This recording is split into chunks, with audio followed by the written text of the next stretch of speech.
ఇక కవిత పిటిషన్ విడిగా విచారణ. ఇది ఒక పెద్ద డ్రామా జరిగిందండి లిక్కర్ కేసులో. నళిని రాజీవ్ గాంధీ హత్య కేసులో ముద్దాయి అయినటువంటి, శిక్ష పడ్డ ముద్దాయి అయినటువంటి నళినికి సంబంధించేసినటువంటిది ఒంటరిగా విచారించవచ్చా, ఏది ఒక మహిళ అనేది ఆమె ఎప్పుడో ఫైల్ చేస్తే ఆమె ఎట్లా జైల్లో ఉంది కదా అని చెప్పేసి ఆ కేసు చాలా సంవత్సరాల తరబడి నడుస్తుంది. ఇక్కడ చాలా తెలివిగా ఏంటంటే ఈ లిక్కర్ కేసును కూడా తీసుకెళ్లిపోయి ఏమో అటాచ్ చేసేస్తే నాకు రిలాక్సేషన్ దొరుకుతుందని నన్ను మెర్జ్ చేయండి అని చెప్పి కేసేసింది. ఆ కేసులో చేస్తే ఏమండి కవిత గారు, ఎక్కడైనా విచారణను స్వాగతించాలి, మీ తప్పులే లేవన్నారు, 20 ఫోన్లు తీసుకొచ్చి చూపించారు ప్రజలకి.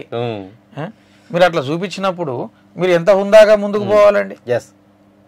మీ నాన్నగారు ఇప్పుడు చూడు ఎక్కడ మేడిగడ్డ అసలు ప్రభుత్వాన్ని, ప్రజాప్రభుత్వాన్ని కూడా చిటికలేసి ఏం బీకనికపోతు అంటే ప్రజలని అంటే మీరు కొన్ని కోట్ల మంది ప్రజల యొక్క అభిమానాన్ని అధికార దుర్వినియోగానికి మార్చుకొని అవినీతి, విశృంఖల అవినీతి చేసి మరలా ప్రజలందరూ గమనిస్తున్నారన్నది కూడా చూడకుండా అసలు ఇది పిటిషన్ చేసేస్తే అది ఏమైపోయిందంటే నిన్న విచారణకు వచ్చిందండి. అది ఇది ఫిబ్రవరి 28కి దీనిపైన ఫైనలైజేషన్ అయిపోతుంది.